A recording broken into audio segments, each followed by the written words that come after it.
The design of planned attacks on buildings inside the U.S. and how operatives were directed to carry them out. That is valuable information for those responsibility to protect the American people. He told us the operatives had been instructed to ensure that the explosives went off at a point that was high enough to prevent people trapped above from escaping. He gave us information that helped uncover al-Qaeda cells' efforts to obtain biological weapons. This is Building 7, a 47-story skyscraper that fell on the afternoon of September 11th. The government says that fire brought it down. However, 1,500 architects and engineers concluded it was a controlled demolition. Over 6,000 of my fellow service members have given their lives. And thousands of my fellow first responders are dying. I'm not a conspiracy theorist. I'm a structural engineer. I'm a New York City correction officer. I'm an Air Force pilot. I'm a father who lost his son. We're Americans, and we deserve... I lost my husband. My son. My uncle. My nephew. September 11th, 2001. Most people don't know a third tower fell that day. The government says fire brought it down. The collapse of World Trade Center 7 was primarily due to fires. I, along with 1,400 other architects and engineers, have found the government's conclusion to be physically impossible. Impossible. We need the truth about what happened that day. Go to rememberbuilding7.org. Why it fell, why it matters, and what you can do.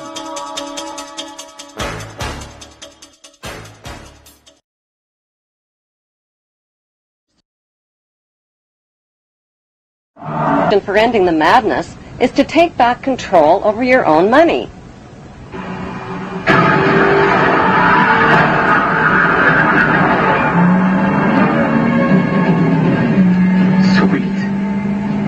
Right now, your money is in the hands of the ruling families who own all of the world's banks, including the privatized central banks. How did they get to be so powerful? It started with the very first banks. In the beginning, banks were a safe place for people to store their gold. When the bankers discovered that people left most of their gold in the bank for safekeeping, they started lending out the gold that didn't belong to them and charging interest on it.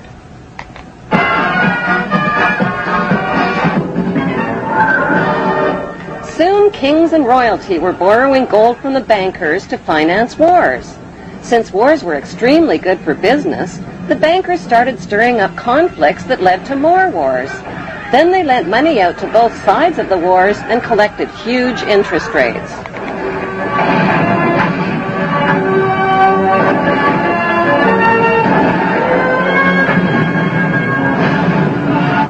Eventually, the bankers got so rich that they built banks all over the world.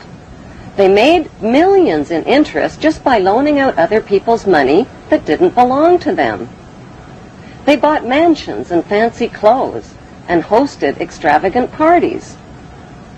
The royal families of Europe became the banksters' biggest customers and rewarded them with high society titles like Lord and Baron and Sir. Using their money and royal influence, the banksters changed the laws of nations so they could put the world's central banks, mints, and money supply into private hands, their private hands. Out of every $1,000 that each of their customers deposited in their banks, they kept only $100 on hand. They took the rest of their customers' money and made loans with it, invested it, and started up other businesses, like the steel business to create rails for their railway companies, to transport oil for their oil companies. Pretty soon, the banksters' new businesses grew into giant corporations. Those giant corporations turned the world's oceans, lakes, rivers, air, and soil into corporate toilets.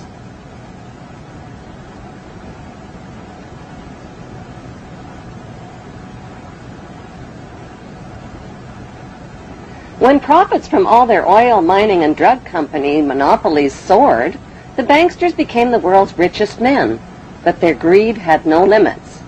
They wanted to own the entire world, so they put their heads together and came up with an ingenious scheme to take control of all of the world's money and riches. Whoever owns all of the world's money, they said, owns the world. Using their media corporations, they launched a gigantic advertising campaign. They told people they no longer had to save up their money and wait for all the things they wanted in life. They could have everything they ever dreamed of right now. All they needed was a shiny plastic card. People rushed to fill up their wallets with shiny plastic cards instead of money. Like lottery winners, they went on drunken buying sprees and bought everything in sight. All the things they couldn't afford. Nobody even noticed when their hard-earned paychecks were automatically deposited in the bank without ever being cashed. Suddenly, people's bills, fines, taxes, and purchases were automatically deleted from their accounts, and paying by check quickly became unfashionable. Eventually, money was phased out altogether and replaced with units of credit, which were really nothing more than numbers on a computer screen. The next thing the banksters did was replace people's plastic cards with their newest invention, barcode tattoos. These barcode tattoos contained all of a person's private credit information and could be invisibly tattooed onto people's wrists. Since having a wrist tattoo was like having an invisible debit card, and since nobody could steal it from you, everybody rushed to get one. All people had to do to buy whatever they wanted in life was scan their wrist tattoo over a scanner, and so the power for people to buy their most basic necessities in life fell completely into the hands of the banksters. Suddenly, people